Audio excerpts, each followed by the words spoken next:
வேங்கை வயல் விவகாரம் கிட்டத்தட்ட 2 ஆண்டுகளுக்கு மேலாக போயிட்டு இருந்தது. தமிழ்நாடு அரசினுடைய காவல்துறையினுடைய அந்த குற்றப்பத்திரிகை தாக்கல் இதெல்லாம் வச்சு பார்க்கும்பொழுது அது ஒரு முடிவுக்கு வந்திருக்கு அப்படின்னு நம்மளால புரிஞ்சிக்க முடியுது. சிலர் இல்ல இல்ல சிபிஐக்கு மாற்றணும், சரியான குற்றவாளிகளை காவல்துறை கண்டுபிடிக்கல அப்படின்னு உங்களை போன்ற எதிர்க்கட்சிகளும் சிலரும் பேசிக்கிட்டு இருக்காங்க. இப்போ கி வீரமணி அவர்கள் அதற்கு ஒரு விளக்கம் கொடுத்திருக்காரு. அவர் என்ன சொல்றாரு அப்படின்னா, முதல்ல இந்த அரசை நம்ம புரிஞ்சுக்கணும், அப்பதான் இந்த வழக்கை நம்ம புரிஞ்சிக்க முடியும் அப்படின்னு சொல்றாரு. திராவிட மாடல் அரசின் கொள்கை எத்தகையது என்பதை முதலில் புரிந்து கொள்ள வேண்டும். தந்தை பெரியார் பிறந்த நாளை சமூக நீதி நாளாகவும், அண்ணல் அம்பேத்கர் பிறந்த நாளை சமத்துவ நாளாகவும் அறிவித்து செயல்படும் அரசு என்பது எல்லோரும் தெரிந்த ஒன்றே. அரசியல் குளிர் காய்வது என்பது சரியல்ல அப்படின்னு கி வீரமணி அவர்கள் இந்த அறிக்கை கொடுத்திருக்காரு. பிஜேபி கூட அம்பேத்கர் பிறந்த நாளை சிறப்பிச்சு ஏதோ ஒரு நாள்னு சொன்னாங்கல்ல, சமூக நீதி ஒரு நாள் சொன்னாங்க, செலலாம் கூட நிறைய வச்சிருக்காங்க. என்ன பண்ணலாம் இப்போ சார்? திருப்புகழை பாடப்பட வாய் மணக்கம், வீரமணி பேரை சொல்ல சொல்ல நாய் நாரும் வாய் நாரும்.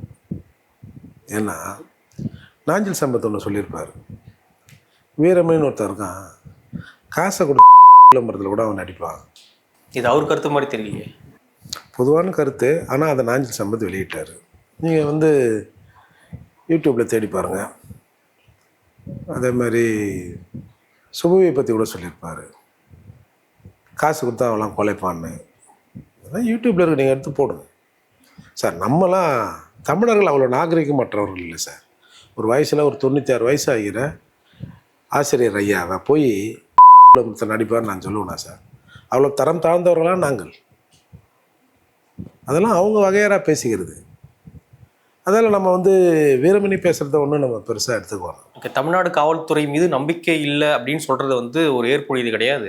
சிபிஐக்கு போனால் எத்தனை வழக்கு முடிவுக்கு வந்திருக்குன்னு சொல்ல முடியுமா எதிர்க்கட்சிகள், இந்த குற்றச்சாட்டு எதிர்க்கட்சிகள்னு சொல்கிறார். ஏன் வகையில் ஏன்னா வந்துருப்போகுது, ஏன் இந்த விளம்பரதாரர் இது நாள் வரை வாய் திறக்கல? பாதிக்கப்பட்ட மக்களுக்கு போய் அதை போய் பார்த்து ஏதாவது ஒரு வார்த்தை சொல்லியிருப்பியா, ஆறுதல் சொல்லியிருப்பியா? இல்லை இன்ன வரைக்கும் வேங்கவில் எங்கே இருக்குன்னா அது ஒன்று தெரியுமா? நீ பேல்றல்ல பி, அதை நாற்று அடிக்க அது தெரியுமா? தண்ணியில் கலந்தா என்ன பண்ணியிருக்கணும்?